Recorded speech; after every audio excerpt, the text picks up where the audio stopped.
సానుభూతి లేదు, ఏం లేదు. ఊరికే వాళ్ళు డ్రామాలు ఆడుతున్నారు. చనిపోయిన ఒక లేడీని నిలబెడితే లేడీకి ఓట్లు వేస్తారని చెప్పేసి లేడీస్ తీసుకొచ్చారు.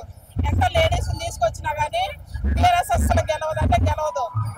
అది ఏంటంటే వాళ్ళు మోసాలు దగాలు మొత్తం మాకు తెలుసు, మొత్తం బయట పెడతాం. ఇప్పుడు గెలిచిన తర్వాత అప్పుడు ఒక్కొక్కరు మొత్తం బయట పెడతాం. 10 ఏళ్ళు మరి గెలిపించారు కదా బీఆర్ఎస్ అన్ని పనులు చేస్తారని చెప్పి గెలిపించుకున్నా కానీ ఏమి పనులు చేయలేదు. ఇప్పుడు గత 20 సంవత్సరాలు కూడా రేషన్ కార్డులు ఇవ్వలేదు. ఇప్పుడు మా ప్రభుత్వం వచ్చిన తర్వాత రేషన్ కార్డులు ఇచ్చినారు, సన్నబియ్యం ఇచ్చినాము. ఒక్కొక్క లేడీకి జాబులకు వెళ్ళే వాళ్ళకి 3 నుంచి 4 వేలు మిగులుతున్నాయి.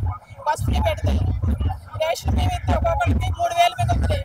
సన్న బియ్యం వల్ల ఎంత మందికి రేషన్ కార్డు లేదు, అందరికి రేషన్ కార్డులు వచ్చినాయి.